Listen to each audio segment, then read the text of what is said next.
Então, pessoal, vamos lá, retornando à nossa segunda parte da aula hoje, né? Lembrando a vocês que na atividade que eu mandei para vocês pelo Google Classroom, eu coloquei também a indicação de um filme que fala sobre a história de William Carey. É um filme mais antigo, no caso, mas ele representa bem como foi, e de forma bem resumida, a trajetória desse ícone indiano, desse missionário que trabalhou na Índia, no caso, né?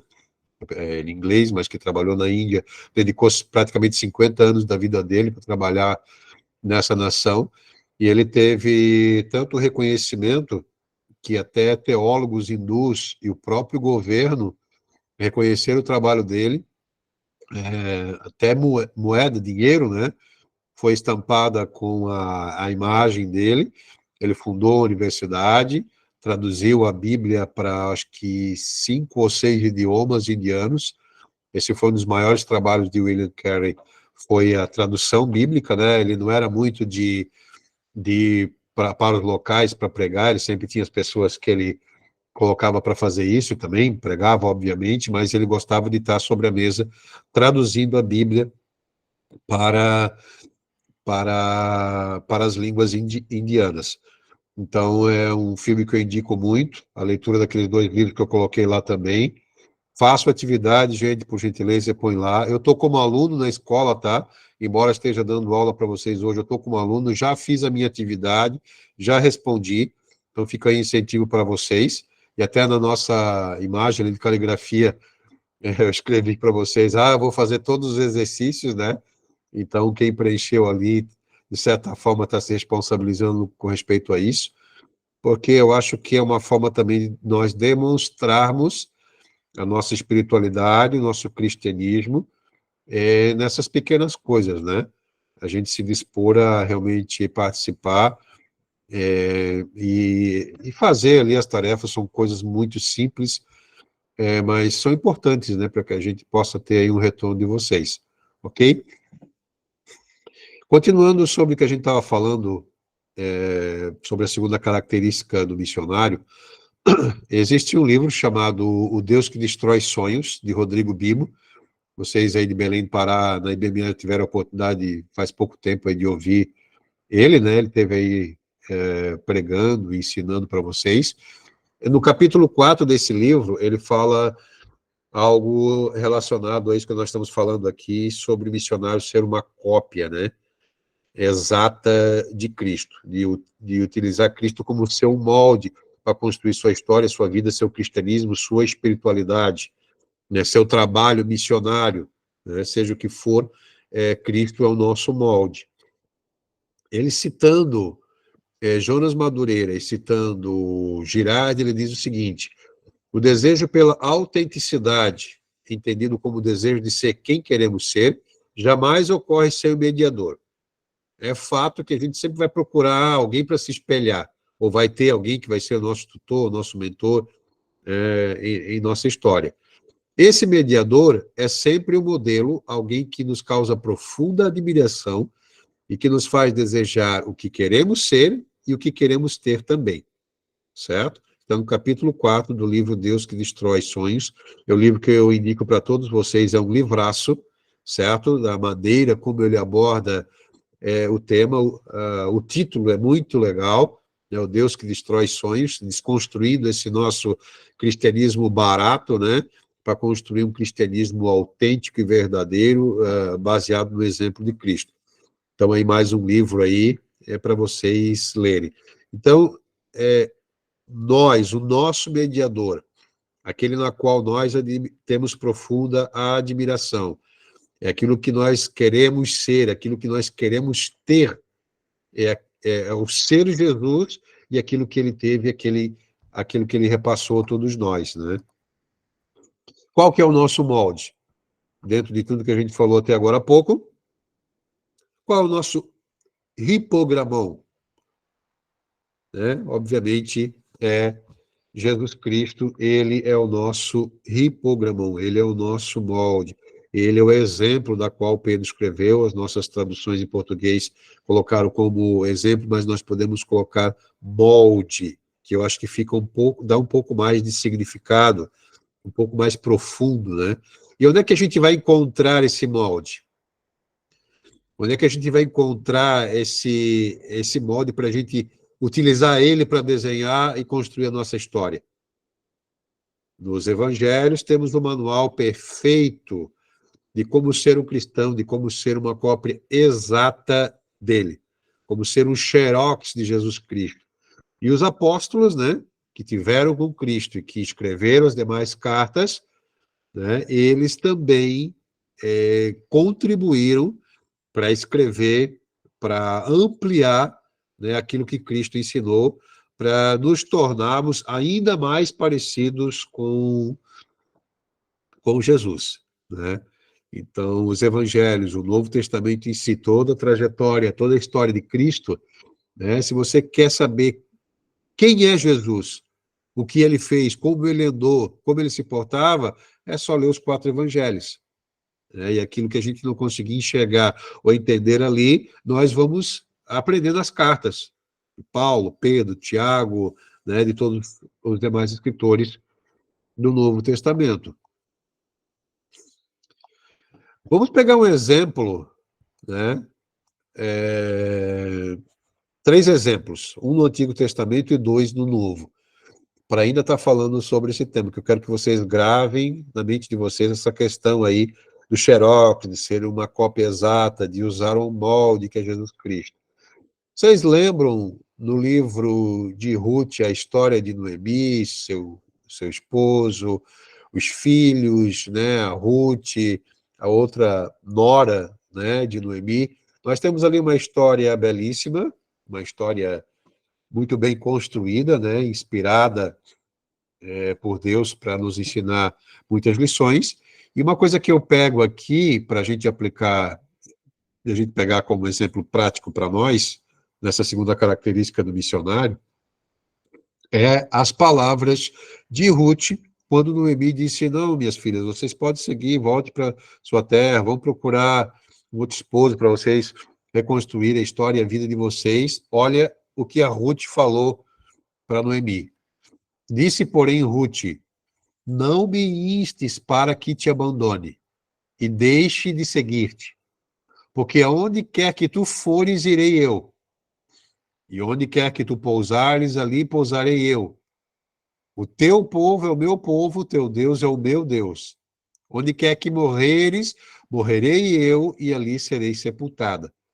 Faça-me assim o Senhor, e outro tanto, se outra coisa, que não seja a morte me separar de ti.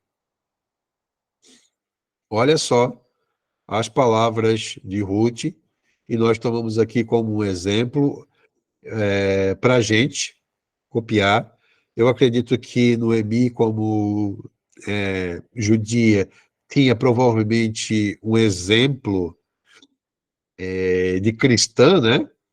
De hebreia, de servir a Deus de verdade tão intenso, tão maravilhoso, que fez com que Ruth, sua nora não judia, considerada pagã ou gentia, né? Pelo povo judeu, desejasse copiar o seu exemplo.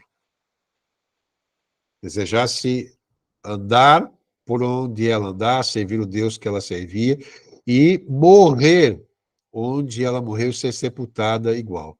Ruth queria ser uma cópia, né, exata de sua sogra Noemi, né? Então, nós temos aí o exemplo do Antigo Testamento, poderemos dar outros exemplos, né? Mas eu me lembrei desse exemplo e também está no meu livro esse exemplo. No Novo Testamento, nós temos um exemplo de alguém que seguiu à risca os ensinos e a vida de Cristo, que foi o apóstolo Paulo. Em 1 Coríntios capítulo 11, versículo 1, ele fala, com autoridade ele pôde dizer, sede, pois, meus imitadores, como eu sou de quem? De Cristo.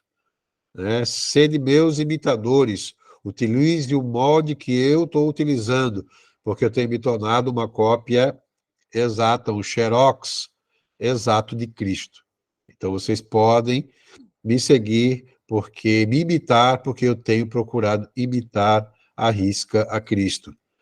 E em João, no capítulo 10, versículo 30, nós vamos ver aí Cristo, de certa forma, imitando Deus, né? Parece que essa frase ela é um pouco assim estranha, mas na verdade Jesus disse em João 10:30 que eu e o Pai somos o quê? Um. Uma unidade, nós somos um, a cópia exata e clara do outro.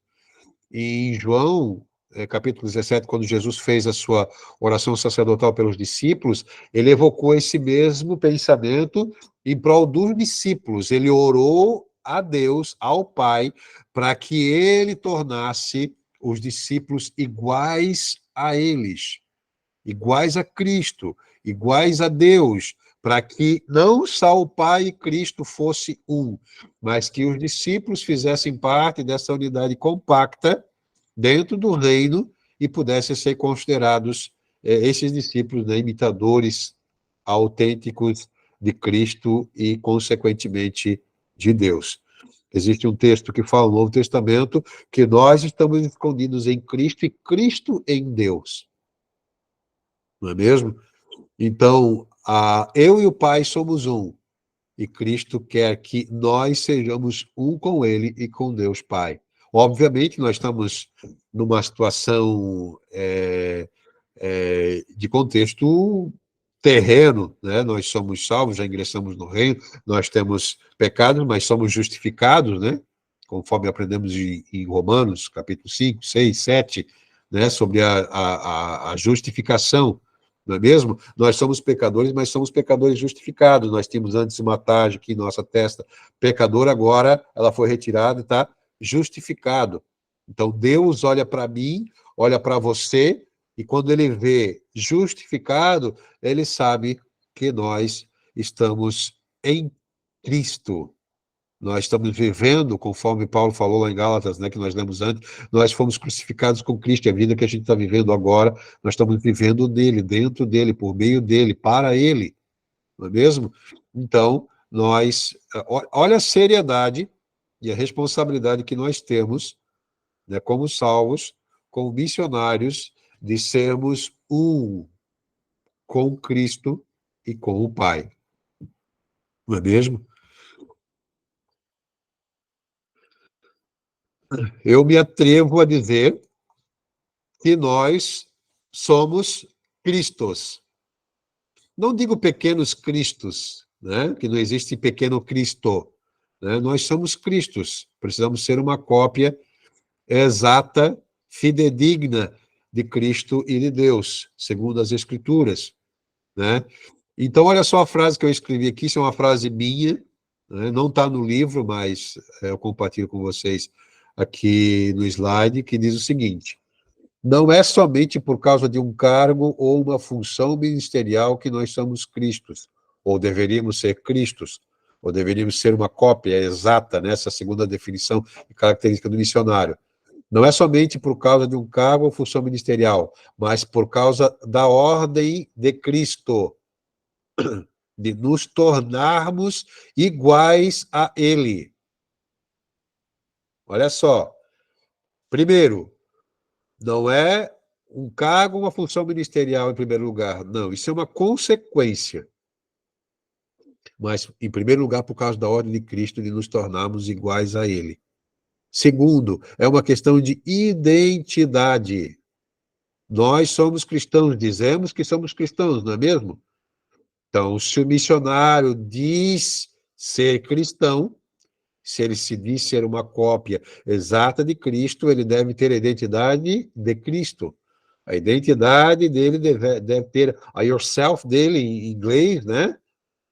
Vai tá descrito nas qualidades dele lá, as características dele de Cristo.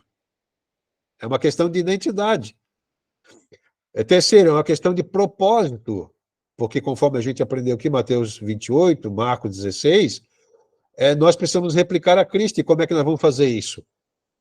Ensinando, né, novos e formando novos discípulos, novos cristos, novos xerox, novas cópias exatamente iguais a Cristo. Portanto, ide e ensinai em todas as nações, né, replicando Cristos, constituindo, treinando Cristos. É isso que nós somos. Nós somos Cristos, ou deveríamos ser Cristos. Uma quarta questão é uma questão de honra, não para nós, mas para Cristo, porque para que a glória seja dada somente a Ele. Nós somos Cristos, ou somos uma cópia exata de Cristo, não porque há mérito ou honra em nós, jamais, mas para que a glória seja dada somente a Cristo. Olha só esta verdade. Porque se existirem na terra Cristos, se existirem na terra cópias exatas de Cristo, quem é que vai ser glorificado? Quem é que vai receber a honra no meio de todos os povos, tribos, línguas e nações? Cristo. Se existirem Cristos na terra, se existirem cópias exatas, xerox de Cristo aqui na terra, quem vai receber a glória por isso é Cristo. Ele vai ter executado a sua função por meio de nós, através de nós, porque nós seremos Cristos e formaremos novos Cristos, novos discípulos. Né? Mateus 28, 18 a 20, nossa tarefa é fazer cópias exatas de Cristo, discípulos autênticos de Cristo. Então, aqui, nós finalizamos nossa segunda característica do missionário, que é ser um Cristo, que é ser uma cópia exata, fiel, um xerox, né? Autêntico, como que uma cópia autenticada no cartório, né? De Cristo. Amém, pessoal? Eu espero que vocês estejam entendendo. Se alguém não está entendendo, por favor, levante a mão, escreva no chat, diga alguma coisa. Tá certo, pessoal? Vamos então para a terceira característica do missionário, que eu escrevi no meu livro e quero compartilhar com vocês aqui nessa aula. Vocês já vão entender o que é, eu vou ler novamente 1 Pedro 2 e 21, e nós vamos pegar uma outra parte do versículo. Porque para isso sois chamados, pois também Cristo padeceu por nós, deixando-nos o quê? Falamos há pouco, deixou o molde, para que sejamos Cristos. Né? Cristo padeceu por nós, deixando-nos o molde, para que a segunda característica nos leva no propósito para a terceira característica, que é sigais as suas pisadas. Vamos pegar aqui o significado desse versículo, né? Tentar esclarecer ele um pouquinho mais. Existe uma tradução no grego interlineado do Novo Testamento da Sociedade Bíblica do Brasil, que é um bom livro para quem estuda as línguas originais, né? Eu gosto de utilizar ele quando a gente quer tentar elucidar um pouco mais o versículo bíblico. Ele traz uma tradução um pouco mais elucidativa de 1 Pedro, capítulo 2, versículo 21, que eu tive o cuidado de pegar para colocar aqui nesse slide, para que vocês entendam um princípio que eu quero que vocês gravem, né, que eu desejo que vocês gravem, que é o seguinte. O grego interlineado do Novo Testamento, ele traduz, né, 1 Pedro 2, 21, para que sigais nos seus passos, ou parafraseando, nas suas pisadas. É um pouquinho diferente, talvez num sentido um pouco mais profundo. Se a gente dizer, siga alguém, siga as pisadas de alguém é uma coisa. Agora, se eu disser para você, siga nas minhas pisadas, nesse lugar exato aqui onde eu estou pisando, é um pouquinho diferente. Então, seguir as pisadas pode parecer uma tarefa de alguém que está mais distante na caminhada. Agora, quando lemos seguir nas suas pisadas, dá uma impressão de que a pessoa que caminha está caminhando exatamente dentro do passo onde a outra está pisando, ou, no nosso caso, onde Cristo pisou. Então, Cristo construiu um caminho, deixou as pegadas, e quando Pedro, inspirado pelo Espírito Santo de Deus, usa esse termo, né, ele diz para que sigais nos seus passos.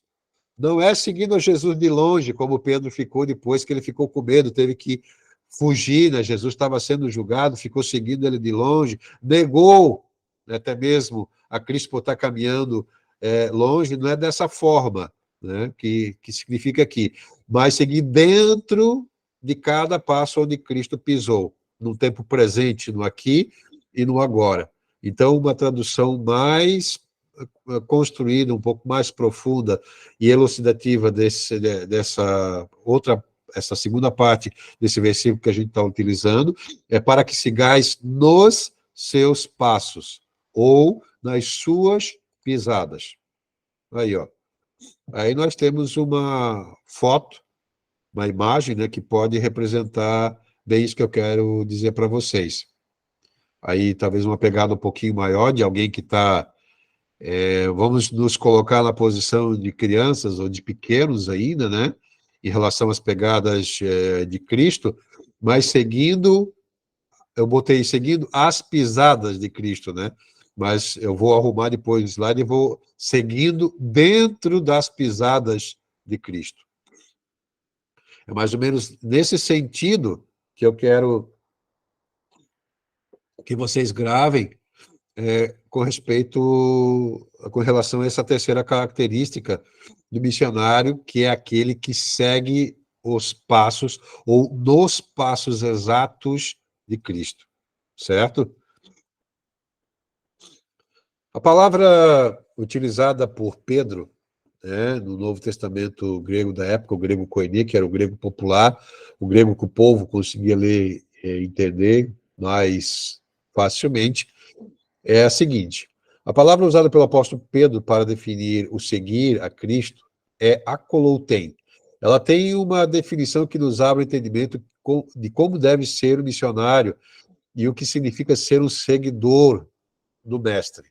Akolouten era usado para descrever os soldados que seguiam o seu comandante naquela época, na época lá do Novo Testamento, para o escravo que atendia o seu senhor, para alguém que seguia e obedecia o conselho ou opinião que uma pessoa lhe dava, para alguém que segue e obedece às leis, sejam elas as leis de Deus ou as leis da terra, dentro do que as leis da terra sejam boas, né? Elas é alguém que seguia essas leis, para o indivíduo também, ou para o indivíduo que segue o argumento de um discurso. Por exemplo, eu estou falando aqui para vocês, estou pregando, estou trazendo alguns ensinamentos, você está seguindo esse fio de pensamento, você está seguindo essa argumentação à risca, né? Você está escrevendo, você está copiando, você está escrevendo todos os pontos principais desse argumento, desse discurso, para que você siga a risca depois, né? Para que você estude, aprenda, construa o seu pensamento depois.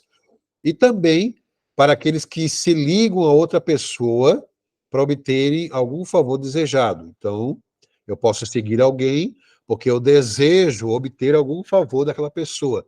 Eu sigo ela porque eu tenho certeza que eu vou conseguir alcançar o que eu desejo com ela. Falando nisso, né, o missionário, ele é um seguidor de Cristo. Ele segue nas pisadas de Cristo. Ele não segue Cristo de longe. Ele está ao lado de Cristo, né? Ele precisa estar pisando dentro de cada passo de Cristo. Olhando para o significado etimológico, né, da palavra akoloutei, que é seguidor de Cristo, nós colocamos lá, e acabamos de ler. Um soldado que acata as ordens do comandante. Então, o missionário, de certa forma, é como um soldado que acata as ordens do seu comandante.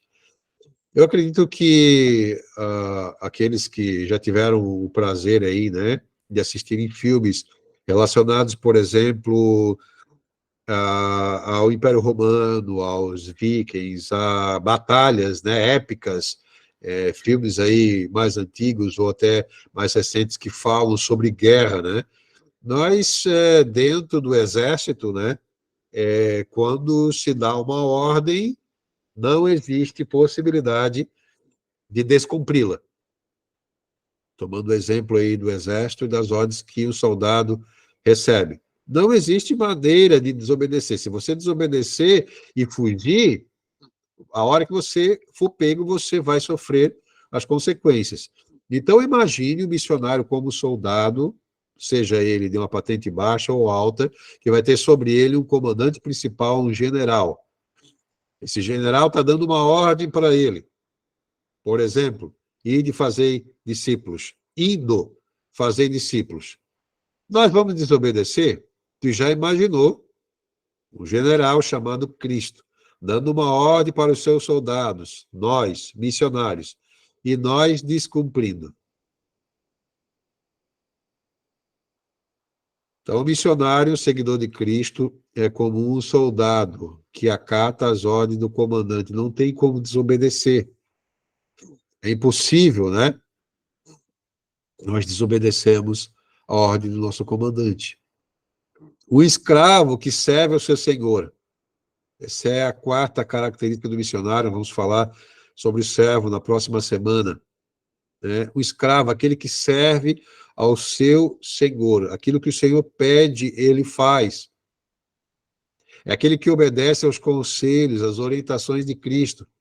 É aquele que obedece às leis da terra, desde que elas estejam, né, firmadas, fundamentadas dentro de princípios que Deus, assim, também delimita, né, para as lideranças, para os governantes, para as nações. É bom ouvinte dos sermões e ensinamentos, e nós podemos ainda completar, eu não coloquei aqui, é alguém que vai procurar em Cristo uma solução, vai procurar em Cristo também uma resposta, porque ele sabe que nele, em Cristo, o missionário, o seguidor de Cristo, vai poder encontrar. Então, fazendo um paralelo com o significado etimológico da palavra colotei, nós temos aqui que o missionário, o seguidor de Cristo, é um soldado, é um escravo, é aquele que obedece tanto aos conselhos de Cristo como às leis da terra, é um bom ouvinte dos sermões e ensinamentos, né? Ele aprende com Cristo, e também é aquele que vai procurar no seu mestre, naquele da qual ele deseja ser um xerox, vai procurar soluções, vai procurar bênçãos também, né, para a sua vida, certo? Eu faço uma pergunta para vocês. Quem seguia a Cristo no Novo Testamento? Tomando com base o slide anterior. Os discípulos, João Batista e os discípulos dele, alguns discípulos de João Batista se tornaram discípulos de Cristo, né? Se você lê no Novo Testamento, você vai ver isso, que muitos deles foram aprender, né, com Cristo, guiados por João Batista, e depois se tornaram discípulos dele. Quem seguia mais a Cristo no Novo Testamento? Os que presenciaram os milagres. Quantas pessoas seguiram a Cristo pelo bem que ele poderia fazer? Nós trazemos para os nossos dias. Quantas pessoas, né, vão seguir Cristo da terra, que são cópias exatas de Cristo? Quantos que vão ouvir, né, o nosso ensinamento, ou vão se espelhar em nós, porque nós estamos seguindo à risca Cristo? Então, os discípulos, João Batista e seus discípulos, os que presenciaram os milagres, os doentes e necessitados, eles seguiam a Cristo. Os que queriam aprender com ele, seguiam a Cristo. Até mesmo os inimigos seguiam a Cristo, para saber o que ele estava fazendo, para criar estratégias para matá-lo, né? Paulo Se você lê o livro de Atos, se você lê as cartas dele aos Coríntios e outras cartas, se você pegar um estudo da biografia, né, tem um livro, A Doutrina, a Vida, do apóstolo Paulo, de F.F. Bruce, você vai ver lá que Paulo, como um grande imitador de Cristo, desde o início da sua conversão até a sua morte, ele foi implacavelmente perseguido pelos seus inimigos. Por quê? Onde ele estava, Paulo estava, seus inimigos estavam lá para tentar destruí-lo, para tentar desconstruir todo o trabalho que ele estava fazendo. Então, até mesmo os inimigos seguiam a Cristo. As pessoas também seguiam, os inimigos seguiam a Paulo para tentar derrotá-lo. Hoje temos pessoas que também podem, né, estar seguindo a gente como inimigos, não para confirmar o nosso trabalho, mas para serem inimigos da gente e da cruz de Cristo. Fala, Silei. Não sei, fiquei um pouco em dúvida aí com relação a esse seguir. Baixar a mãozinha aqui, tá bom? Deixa eu levantar. Porque os discípulos, Judas não era um seguidor, né? Ele não foi um bom exemplo, ele seguiu a Cristo por um tempo, mas, ele era um infelizmente... acompanhante. Sim. E eu acho assim que também muitos doentes foram curados, os necessitados, mas muitos também acompanharam, mas não seguiram. E eu acho que também os inimigos, eles não seguiam, porque seguir é no sentido de obedecer, né? Eles estão juntos, estão acompanhando só para verificar o que está acontecendo, mas se eles seguissem Jesus, eles também seriam salvos, né? Deixariam de ser inimigos. Não, sim, assim se leia o exemplo que eu estou colocando aqui, ele tem duplo viés, né? Não necessariamente esses exemplos que eu estou colocando aqui foram autênticos seguidores de Cristo. Não é isso que eu estou dizendo, né? Pegando o significado da palavra colotem, que eu coloquei antes, o significado etimológico, como ela é utilizada no Novo Testamento, nós temos aqui alguns exemplos de pessoas que seguiram a Cristo, né, acompanharam a trajetória dele. Não no sentido de serem, para nós, todos eles, exemplos de autênticos seguidores de Cristo, não é? Nesse sentido, né? Aqui a quem seguia Cristo no Novo Testamento tem um duplo viés, tá? Beleza?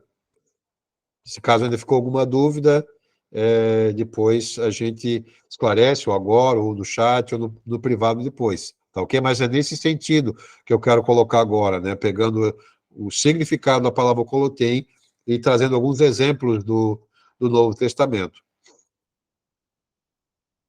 Por que eles seguiam a Cristo? Por que essas pessoas? Porque a maioria deles seguia Cristo? Porque sabiam, aqueles que estavam buscando a Ele de verdade, porque sabiam que somente Ele podia curá-los, somente Ele podia perdoá-los, ou somente Ele podia ensiná-los. Porque somente Jesus poderia dar-lhes o que eles precisavam. Nós temos, nesse sentido também, pessoas que procuraram seguir a Cristo, por causa dessas questões aqui. E depois, encontrando esse grande mestre chamado Cristo, muitos dos que foram curados, muitos dos que foram perdoados, muitos dos que aprenderam com seus ensinos, muitos daqueles que receberam coisas que precisavam, eles se tornaram autênticos seguidores, né? Se tornaram cópias exatas de Cristo, né? Se tornaram salvos.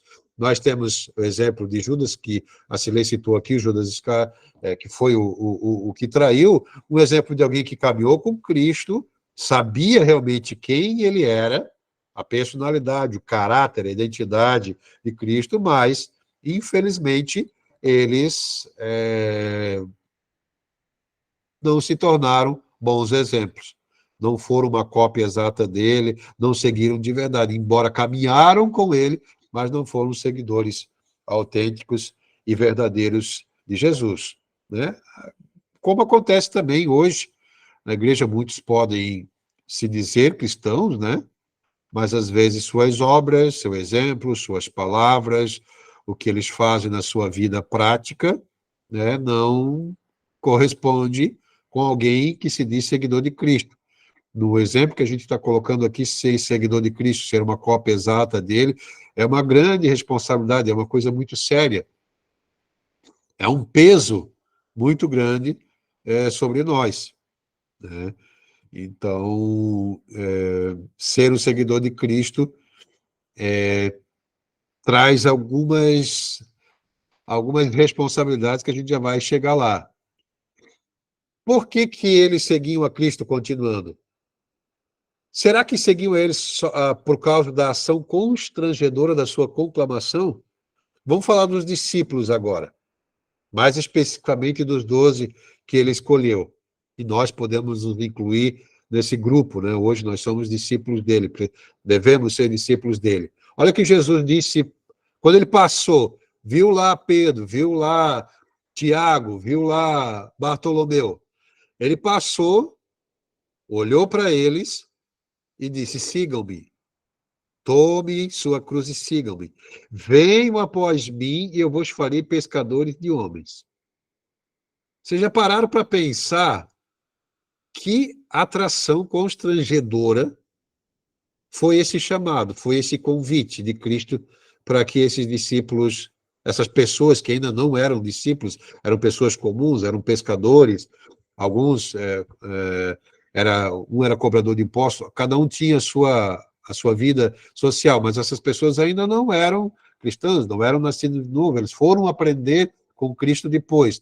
Vocês parem para pensar, né, que convite constrangedor que encurralou essas pessoas de tal forma, que convenceu eles de tal forma, né, conclamando eles para seguir a Jesus. O texto bíblico diz que eles deixavam as coisas deles e seguiam a Cristo. Vocês já pararam para pensar numa loucura dessa? Que loucura que é isso? Jesus chega, fala e as pessoas passam a segui-lo.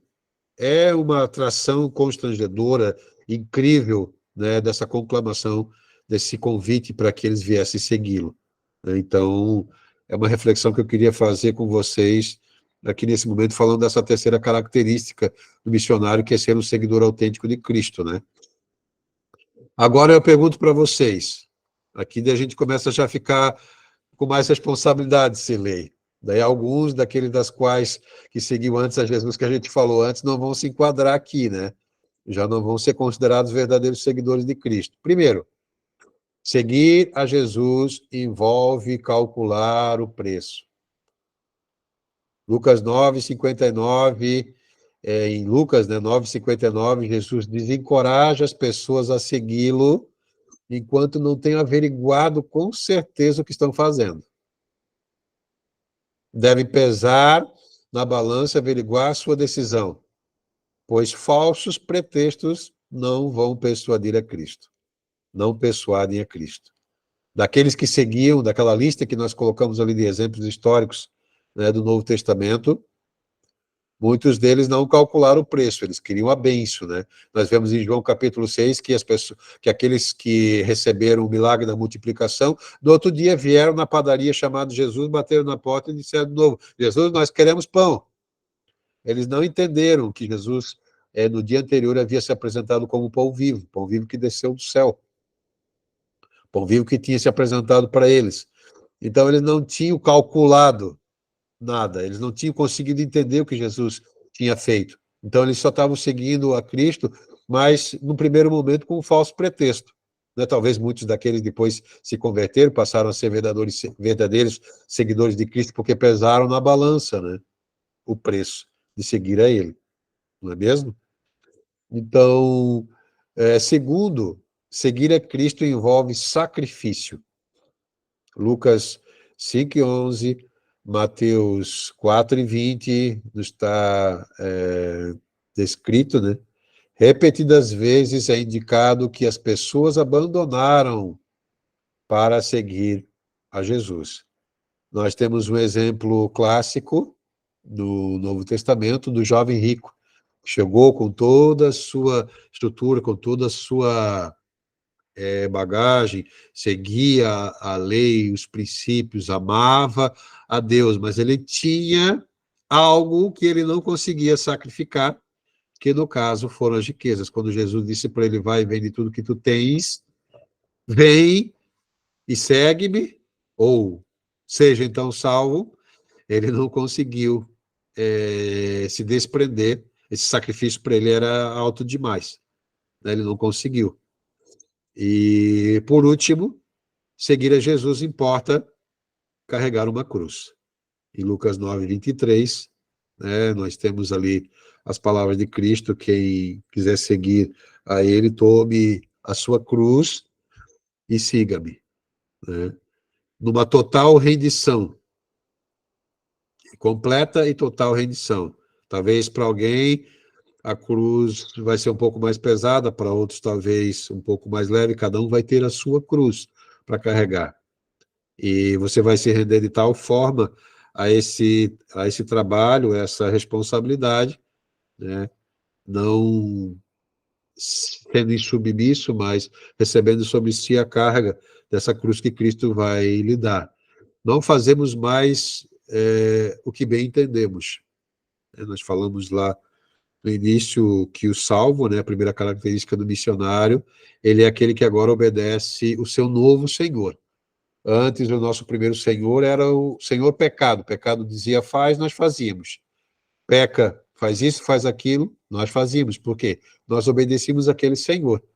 Mas quando Cristo veio e nos redimiu, quando Cristo veio e operou, né, a remissão dos nossos pecados, ele pagou a dívida, né, ele derramou o sangue dele para que a gente pudesse receber o perdão, né, para que a nossa dívida fosse quitada, né? Colossenses capítulo 2, versículos 12, 13, 14, 15, falam sobre isso. Nós tínhamos uma cédula, nós devíamos para Deus, tinha lá uma nota promissória que estava contra nós precisávamos pagar, né? Tinha uma dívida gigantesca que nem Mateus ensinou, a Jesus ensinou em Mateus no capítulo 18, né, falando da parábola lá dos talentos.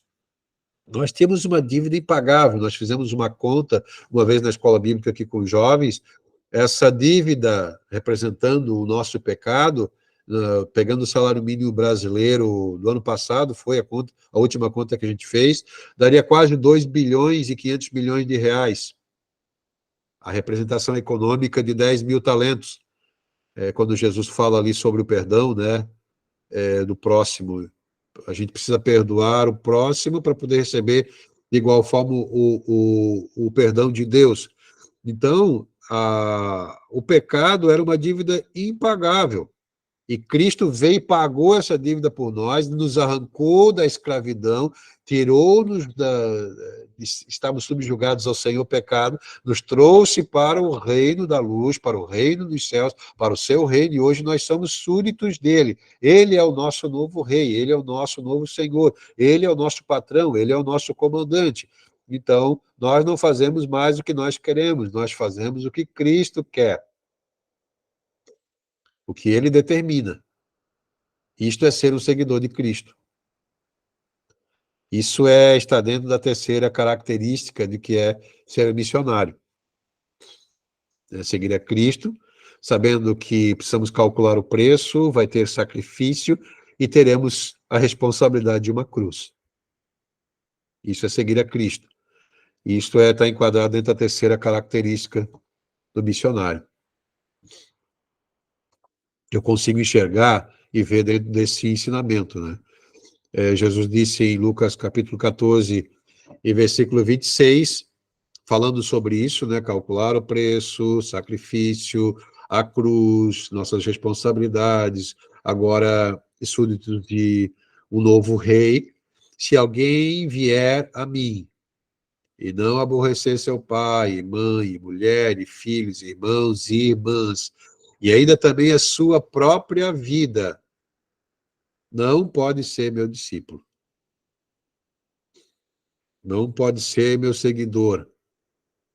Aqui as responsabilidades e características e definições, elas já ficam muito mais sérias.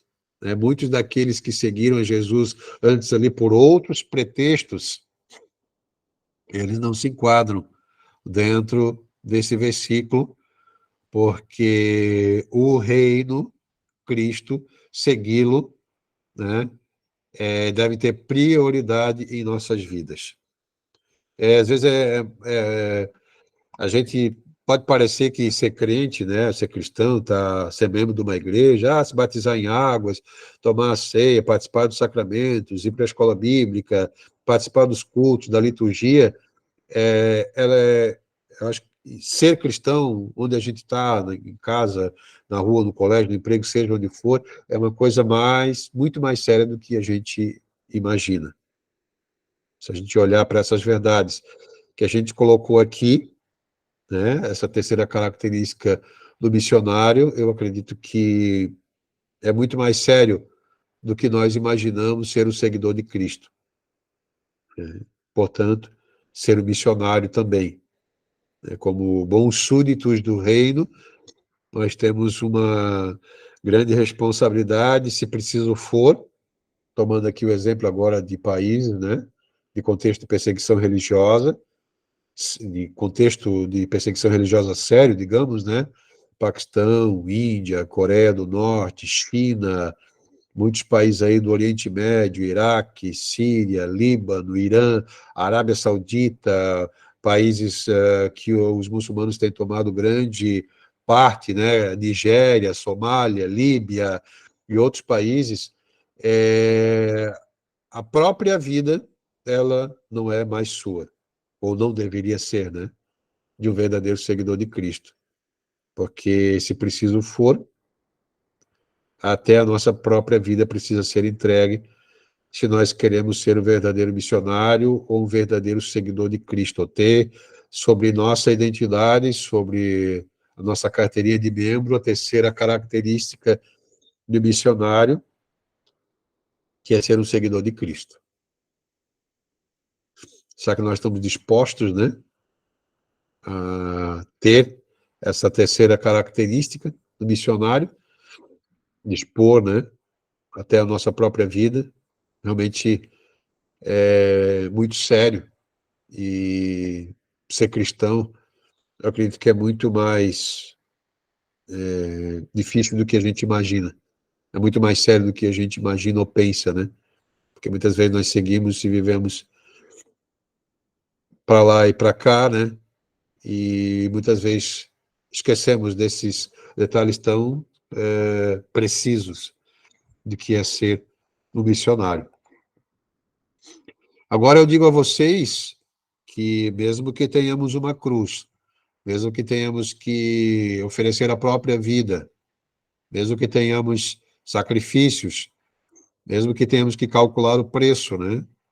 Revogar muitas vezes até familiares que não aceitam a sua decisão, ou no contexto de perseguição religiosa, de pessoas que são mortos ou perdem a sua herança na sua totalidade só pelo fato, a decisão de dizer, não, agora eu vou ser cristão. Não, então você não tem mais a sua herança, você vai ser morto, você vai ser perseguido, como, por exemplo, a Bill Shakes, em seu livro Atrevi-me a Chamar de Pai, ela conta a experiência dela. Ela aceitou a Cristo no Paquistão, ela teve uma vida muito difícil, ela foi muito perseguida pela família, porque ela era uma família, de certa forma, classe média alta, e eles começaram a persegui ela de tal forma que ela precisou fugir para os Estados Unidos, e hoje ela é uma testemunha do que aconteceu, mas se ela tivesse permanecido no Paquistão, com certeza ela teria sido morta pela família dela. Vamos pegar um exemplo da Índia, de um país que a gente conhece um pouco, né?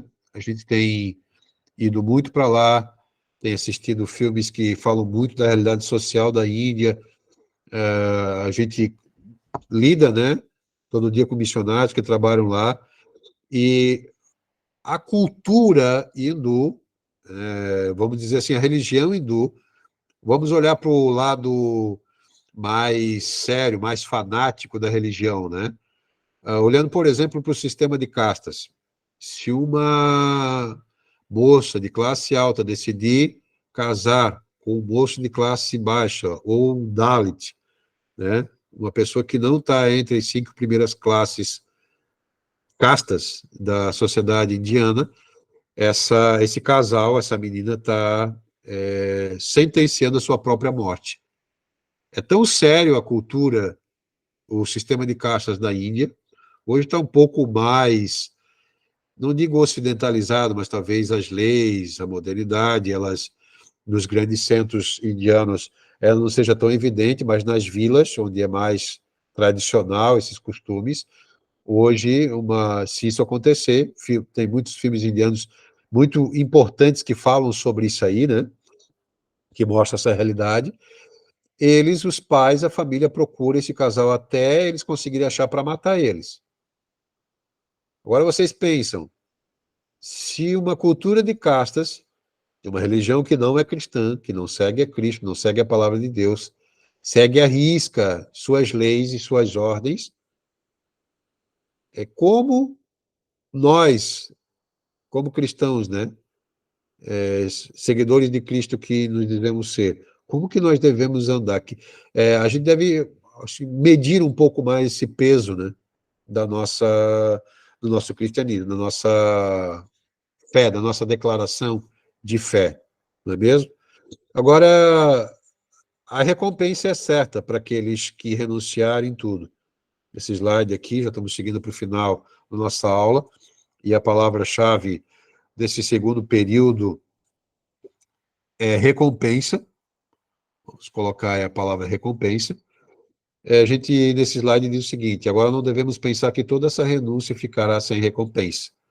Vejamos o que o nosso mestre nos falou. Em verdade vos digo que ninguém que tenha deixado casa, ou irmãos, ou irmãs, ou mãe, ou pai, ou filhos, ou campos, por amor de mim, e por amor do evangelho, que não receba já no presente o cêntuplo de casas, irmãos, irmãs, mães, filhos e campos, com perseguições, mesmo com perseguições, e no mundo por vir a vida eterna. Então, a recompensa é certa para os verdadeiros seguidores de Cristo, aqueles que têm, né, essa terceira característica, que é eles serem autênticos seguidores de Cristo como marca da sua vida. Então, a recompensa é certa para você, às vezes um sofrimento, às vezes alguma coisa, né, que nós passamos nesse mundo, a recompensa é certa para os autênticos e verdadeiros seguidores de Cristo. Se nós olharmos para 2 Coríntios, do capítulo 11, versículo 16 até o 33, nós vamos ver, a primeira palavra-chave é salvo. Se nós olharmos para esse slide e lermos, eu recomendo você ler 2 Coríntios, capítulo 11, versículo 16 até o 33, depois dessa aula, você vai ver uma lista gigantesca dos sofrimentos pelas quais o apóstolo Paulo passou em sua caminhada seguindo a Cristo, sendo uma cópia exata, um xerox de Cristo, né? Sendo um salvo. Daí eu pergunto para vocês, depois de vocês lerem esses versículos 16 até o 33 de 2 Coríntios 11, vocês vão voltar para esse slide e vão ler ele de novo, e a gente pode fazer a seguinte pergunta: qual seria o motivo de Paulo aceitar tudo isso, senão o fato de desejar seguir os passos de seu mestre à risca e ser um verdadeiro imitador?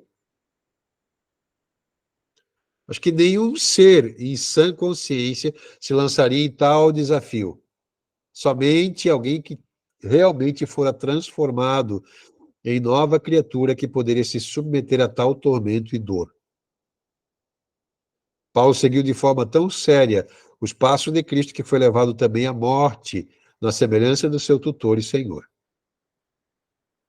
Então leio 2 Coríntios capítulo 11, versículo 16 até o 33, e vejo a lista que Paulo apresenta lá. Qual seria o motivo de ele passar por tudo isso? A única resposta é querer realmente ser um autêntico seguidor de Cristo. Ter essa terceira característica do missionário gravada estampada em sua vida. Não existe outra resposta, né? Porque em sã consciência, uma pessoa normal, né, não cristã, não passaria por isso. Ela revidaria, certo? E seguindo para o último slide de hoje, da nossa aula de hoje, eu lembro de vocês de Romanos, capítulo 8, versículos 35 até o 39, como uma reflexão para aqueles que se propõem a serem seguidores autênticos de Cristo, né? Terem a marca dessa terceira característica do missionário, que diz o seguinte: quem nos separará? Ok, Cledson, tudo bem. Esse último finalzinho, último slide, você pode assistir depois, vai ser rápido, né? Eu deixo aqui essa reflexão para nós. Quem nos separará do amor de Cristo? A tribulação, ou a angústia, ou a perseguição, ou a fome, ou a nudez, ou o perigo, ou a espada? Como está escrito: por amor de ti somos entregues à morte, e todo dia somos reputados como ovelhas para o matadouro. Mas em todas essas coisas somos mais do que vencedores. Olha a recompensa, né? Existe uma recompensa por aquele que nos amou. Porque estou certo de que nem a morte, nem a vida, nem os anjos, nem os principados, nem as potestades, nem o presente, nem o porvir, nem a altura, nem a profundidade, nem alguma outra criatura nos poderá separar do amor de Deus que está em Cristo Jesus, nosso Senhor. Eu termino a aula de hoje com esta passagem bíblica para que a gente venha gravar as 3 características de hoje do missionário, que é ser um salvo, é ser uma cópia, um xerox exato de Cristo e ser um seguidor autêntico dele, mesmo, né, que tenha que passar por os sofrimentos relatados aqui nessa passagem bíblica. Então, que Deus abençoe muito vocês, eu espero que vocês estejam entendidos. Se alguém tiver alguma dúvida, né, quiser comentar alguma coisa sobre isso, você pode chamar no privado, ok?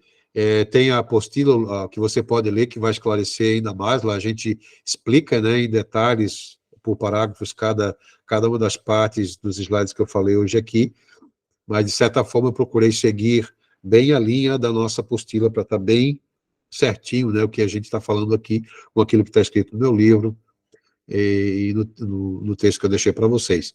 Então, que Deus abençoe vocês, eu espero poder ver vocês na próxima aula.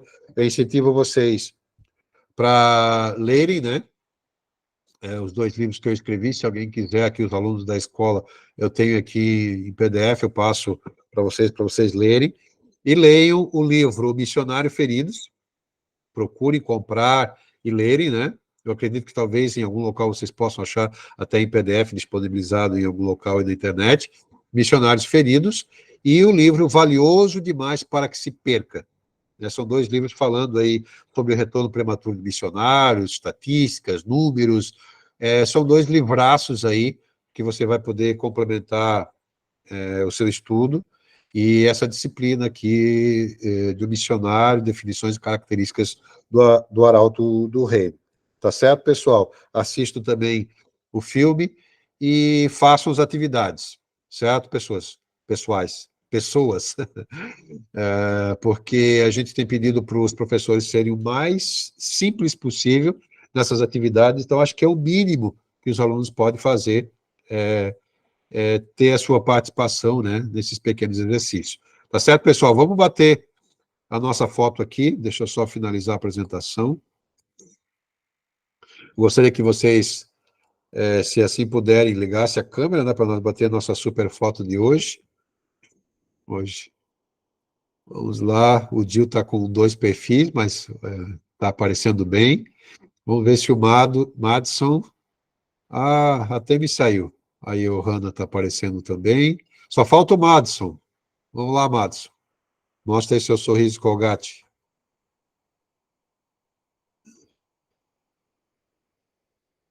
Vamos ver se o Madison consegue entrar. Talvez ele não está ali. Isso, apareceu. Vamos lá, um sorriso Colgate. Olhe bem para a câmera. para aparecer o sorriso. Bem bonito. Vamos lá. 1, 2, 3. Mais uma para garantir. Isso aí, pessoal. Que Deus abençoe vocês. Boa noite, né? Bom descanso. E firmes. Nós já passamos 10 disciplinas. Só falta mais algumas, tá? Para nós terminar o nosso curso. Um abraço. Deus abençoe.